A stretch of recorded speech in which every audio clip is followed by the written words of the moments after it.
Assalamu alaikum dear students. Hope you all are fine and enjoying very well. I hope आपको previous जितने भी topics मैंने आपको करवाए हैं आपको अच्छे से अंडरस्टैंड हो गए होंगे. कोई भी कॉन्सेप्ट अगर आपको क्लियर नहीं है तो आप इजीली आप मुझसे कमेंट सेक्शन में आएँ, आप मुझसे पूछें, मैं आपके तमाम क्वेश्चंस का आंसर दूँगी. Today we will go with the last topic of this chapter and that is solve the system of linear equation by two methods, matrix invariant method and second is the Cramer rule. So we will do the same question, same linear equation with the two rules, that is first is the matrix invariant method and second is the Cramer rule. And these two topics are the most important topics for the exams. तो अभी हम इसका करते हैं, पहले हम चलते हैं विद मैट्रिक्स इन्वेरिएंट मेथड. एक क्वेश्चन लेते हैं जिसको हम मैट्रिक्स इन्वेरिएंट मेथड से सॉल्व करते हैं. तो फर्स्ट हमारी इक्वेशन है 4x minus 2y equals to 8 and second equation is 3x plus y equals to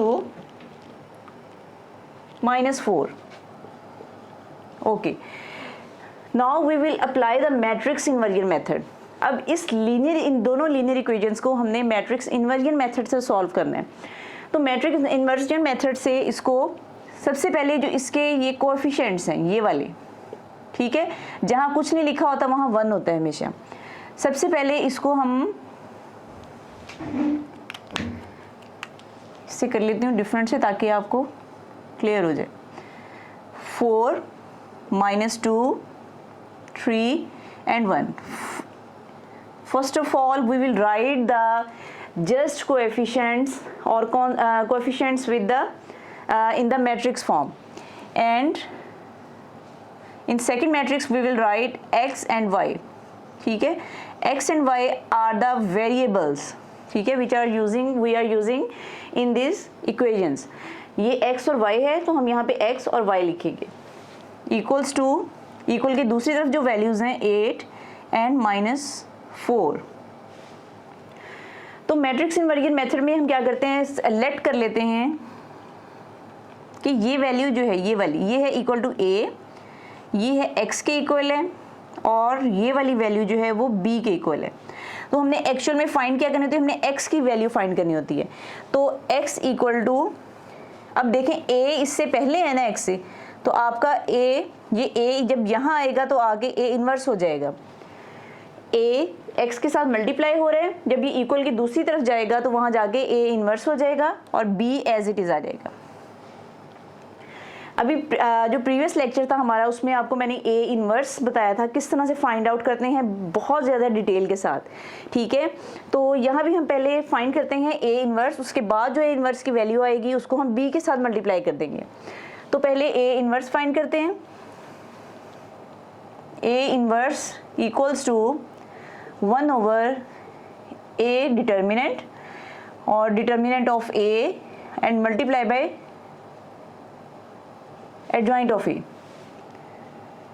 So we will find the determinant of A first of all. 4 minus 2 3 and 1. जी, same formula, we will go with the same formula. We will consider this is A, B, C and D. And what is the formula of to find the determinant AD minus BC. तो A की जगह A की value 4 multiply by 1 minus 2 multiply by 3, ठीक है. ये just आपको concept clear करवाने के लिए मैंने A B C D लिखे थे. Okay, 4 multiply by 1 minus b multiply by c यानी कि 2 माइनस 2 मल्टीप्लाई बाय 3. तो ये हमारे पास आ जाएगा 4 1 ज़र 4 प्लस माइनस माइनस प्लस हो जाएगा ये और 3 2 ज़र 6.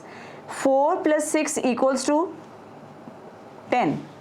ठीक है, 4 में 6 प्लस किए तो हमारे पास 10 आ गया। अब हमने फाइंड करना है एडजॉइंट ऑफ ए। तो एडजॉइंट ऑफ ए हमारे पास क्या होगा, ये ए है हमारे पास, इसी का हमने लेना है एडजॉइंट। तो एडजॉइंट में हम क्या करते हैं, इन दोनों वैल्यूज़ की जगह चेंज होती है, इन दोनों के साइन चेंज हो जाते हैं। 1 4 2 and -3 and this is adjoint of A. Now we will put the values of determinant of A and adjoint of A in this formula. Okay? इसके अंदर हम इसकी वैल्यूज पुट कर देंगे। तो वैल्यूज पुट करके हमारे पास आ जाएगा A inverse equals to 1 over A। Determinant of A की क्या वैल्यू है हमारे पास, 10 आई थी, तो 1 over 10 and this is 1 2 -3 and 4 जी। now we have the value of A inverse. After finding the value of A inverse we will multiply A inverse by B. Okay, A inverse की जो value हमारे पास आई है उसको हम B की वैल्यू के साथ मल्टीप्लाई करेंगे। A inverse B equals to, इसको पहले मल्टीप्लाई नहीं करेंगे, लास्ट में करेंगे। अगर हम इसको लास्ट में मल्टीप्लाई करते हैं तो हमारे लिए ज़्यादा इजी हो जाता है इसको सॉल्व करना। 1 2 -3 एंड 4 एंड B की क्या वैल्यू थी हमारे पास, दिस इज B। ओके, जिसको हमने B के इक्वल लेट किया था 8 and -4 1/10 same as it is आ जाएगा। इसको वही हम कॉलम एंड रो का जो ऑपरेशन है उसके ज़रिए इसको हम मल्टीप्लाई कर देंगे। 1 multiply by 8 plus 2 multiply by -4। Okay, अब देखिए यहाँ हमारे पास जस्ट 1 कॉलम है, इसलिए हम इसको एक सिंगल लाइन में ही लेके चलेंगे। अगर हमारे पास एक और कॉलम होता तो हम नेक्स्ट उसकी वैल्यू लिखते C2 की। अब हम लेते हैं सेकंड रो को इसी कॉलम के साथ, -3 multiply by 8 plus 4 multiply by -4 1 over 10। Now we will simplify this। 8 ones are 8 plus minus minus 4 twos are 8 8 threes are 24 minus का 24 आएगा। ओके, प्लस माइनस माइनस होता है and minus plus minus 4 4s are 16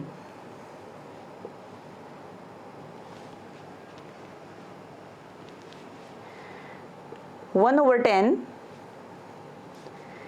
8 minus 8 equals to 0 and 24 minus 16 -24 and -16। देखिए दोनों की values के साथ symbol same है, यानी कि माइनस है दोनों के साथ, हम इसको प्लस करेंगे। 6 और 4 10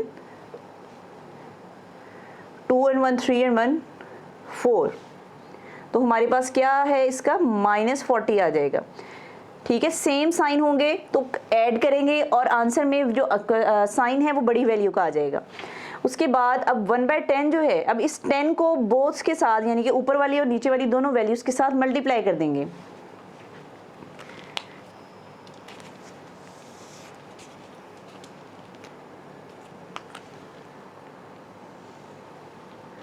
जी, इस स्टेप को मैं अगेन लिख रही हूँ, 0 and -40। Now we will divide the 10 with both values 0/10 and -40/10. Okay?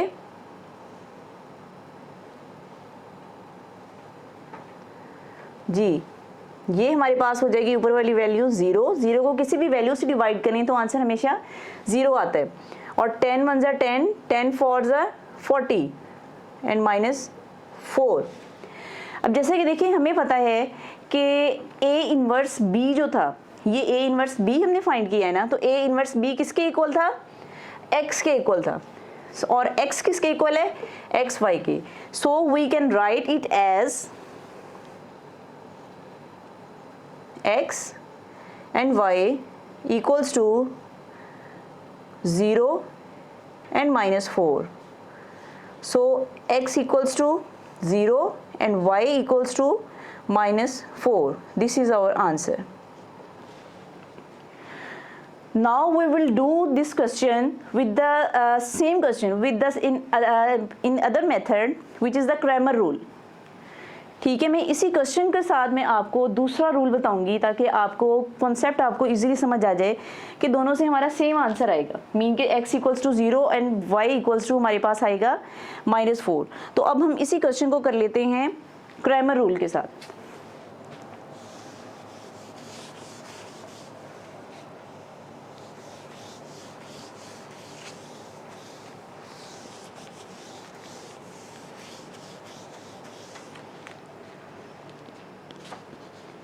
Students, अगर आपको ये वीडियो अच्छी लग रही हो या मेरा मेथड जो है टीचिंग मेथड आपको पसंद आए तो आप मुझे सब्सक्राइब ज़रूर कीजिएगा और वीडियो अच्छी लगे तो उसको लाइक ज़रूर कीजिएगा।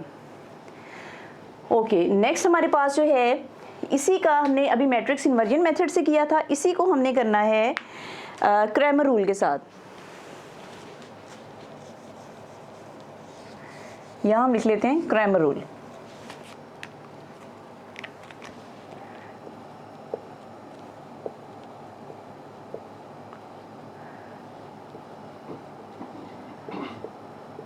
जी, we will do it with the Cramer rule.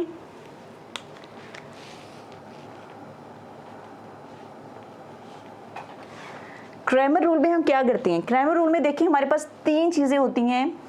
एक होता है a का मॉड, एक हमारे पास होता है a x का मॉड, और तीसरी जो चीज़ होती है वो हमारे पास होती है a y का मॉड। ठीक है, हमने डिटर्मिनेंट ऑफ ए से तो आप फेमिलियर हैं कि डिटर्मिनेंट ऑफ ए हम किस तरह से फाइंड करते हैं। तो आपके लिए जो नई चीज़ है वो है determinant of A X and determinant of A Y.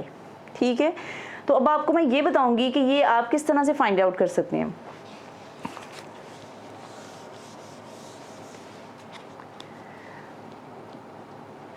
Determinant of A x जो है उसको हम लिख सकते हैं, जब हम डिटर्मिनेंट ऑफ x करते हैं तो x की जगह हम इक्वल के इस तरफ वाली जो वैल्यूज़ होती हैं वो लिखते हैं, यानी कि हम लिखेंगे 8 एंड -4 और ये वाली वैल्यूज़ एज इट इज़ रहेंगी। या इसको पहले उस मेथड से लिख लेते हैं। 4, 3, -2 एंड 1। ये आ गई आपके पास x and y and the other thing is 8 and -4।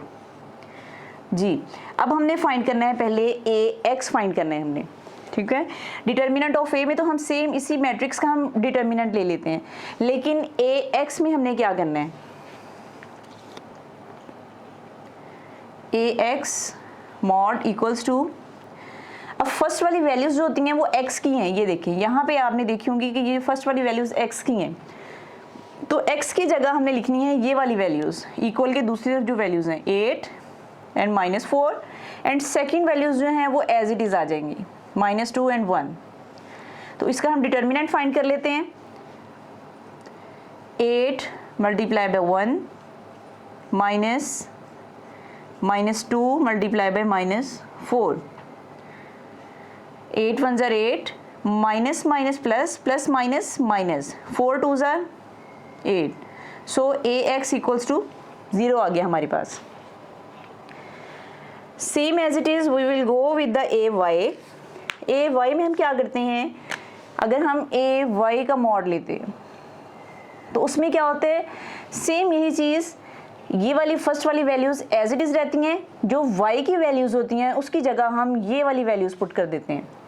तो अब यहाँ हम आ जाते हैं, फर्स्ट वाली वैल्यू 4 एंड 3, इस मैट्रिक्स को हमने लेके चलना है। ठीक है, और x एंड y से मतलब कि उनके रिस्पेक्ट से आपने इसकी वैल्यूज़ को चेंज करना है। तो ay में x की वैल्यूज़ वही रहेंगी, y की वैल्यूज़ में चेंज आएगा। ax में x की वैल्यूज़ में चेंज आएगा, ay में y की वैल्यूज़ में चेंज आएगा। तो यहाँ आ जाएगा 4 एंड 3 एज इट इज़ रहेगा, 2 और 1 की जगह आपके पास आ जाएगा 8 and -4. So we will find the determinant. 4 multiplied by 4 minus -4, okay, minus 8 multiplied by 3. 4 4s are 16, minus 16 and minus 24. इन दोनों को ऐड कर देंगे क्योंकि दोनों के साइन सेम है, दोनों को ऐड करेंगे तो हमारे पास आ जाएगा 6 and 4 10, 2 और 1 3, ये 4 और साइन आ जाएगा बड़ी वैल्यू का, यानी कि 24 के साथ जो साइन है। तो ए एक्स की हमारे पास वैल्यू आई है 0 एंड ए वाई की वैल्यू हमारे पास आई है -40. Now we will find the determinant of A. This value is A, okay, this value is a. We will find the determinant of a. 4 minus 2 3 and 1.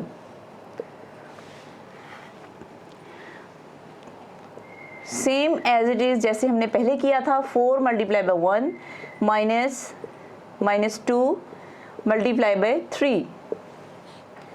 4 1s are 4, minus minus plus हो जाएगा, 3 2s are 6 and the answer will be 10. Now we will put the values of ax, ay and a mod. So x equals to आपके पास आ जाएगा a की power x over a mod and y will be equal to ay mod over a mod. What is the value of ax? Ax value is 0 and what is the value of determinant of a or a mod? 10. So if we will divide the 0 with either any other value, the answer will be 0. Now we will put the values of ay determinant and a determinant. What is the value of ay determinant? -40. -40 divided by 10. 0 0 के साथ cancel हो जाएगा और 10 1s are 10, 10 4s are 40, ये भी हो सकता है. So the answer will be -4. So the answers are 0 and y equals to -4. तो ये इसका आंसर है. जी students, we did these two questions with that different methods which are matrix inversion method and the second method was Cramer rule. Hope कि आपको अच्छे से और इजीली अंडरस्टैंड हो गए होंगे. अगर कहीं भी किसी भी स्टेप में कोई आपको मसला है या समझ नहीं आ रही तो आप काइंडली मुझे कमेंट कीजिएगा. मैं आपके लिए नेक्स्ट इंशाल्लाह उसके लिए वीडियो ज़रूर बनाऊंगी. अगर इसके अलावा भी कोई क्वेश्चन है इस चैप्टर में से जो आपको क्लियर नहीं हो रहे तो आप मुझे बता सकते हैं, मैं आपके लिए इंशाल्लाह वीडियो बनाऊंगी इसमें से. Thank you so much.